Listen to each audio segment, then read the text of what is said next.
If you thought fake news was just a term coined by Donald Trump, think again.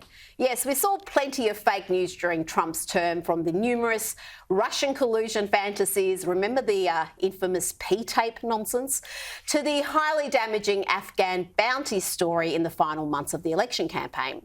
But fake news has been with us for decades. The media cynically manipulating the story to push a particular narrative, typically a narrative that aligns with their point of view.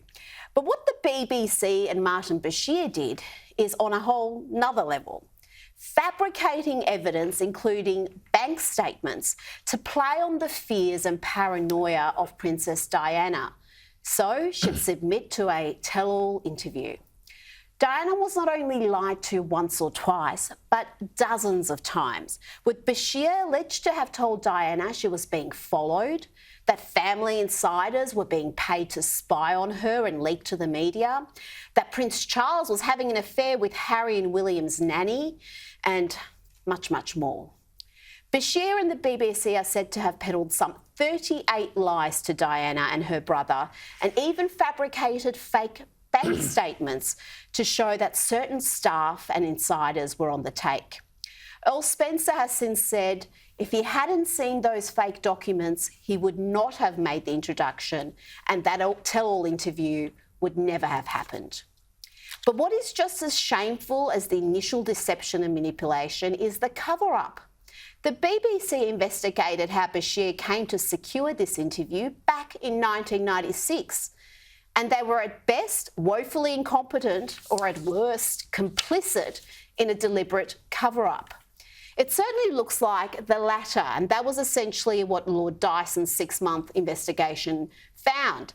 Lord Dyson found the BBC did not scrutinise Bashir, despite knowing he lied on at least 3 occasions.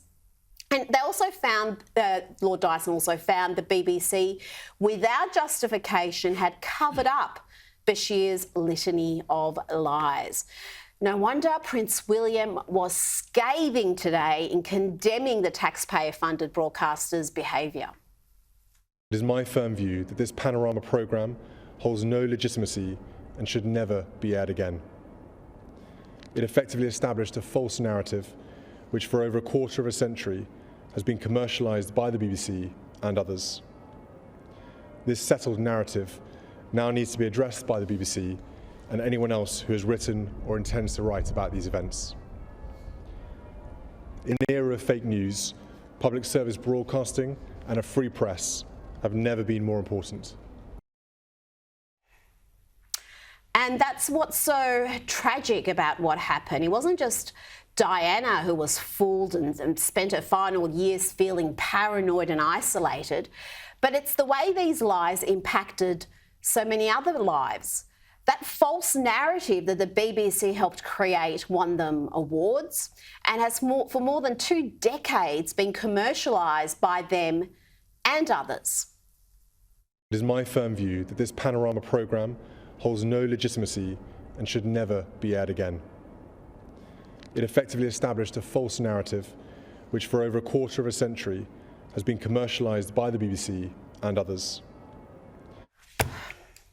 Sorry, we've got our grabs mixed up there, but Prince William was scathing today. We'll try to bring you that footage later. What he said was that his final years with his mother were spent with her being in a state of paranoia, feeling isolated, and none of that would have occurred if she hadn't been lied to and if she didn't submit to that tell-all interview. He also talked about the cover-up, the way this organisation, this massive taxpayer-funded behemoth, covered up what had happened for so many years. He was not someone who typically speaks frankly about things, but he was scathing. And fake news isn't anything new. We've got to understand that. Donald Trump wasn't the first victim, and he certainly is not going to be the last. Sadly, in these times of activist journalists, we are seeing even more deliberate deception and false narratives that are pushed heavily and debunked quietly. It's little wonder that only 1 in 10 Republicans trust the media, according to recent polling. 1 in 10. I wonder if a lot of Brits today, Nick, have opened their eyes and starting to distrust their media, even the BBC, which for a long time has had a very strong trust from the public. But I think in recent years they have become more and more politicised, and that criticism that our ABC cops, the BBC has also been copying.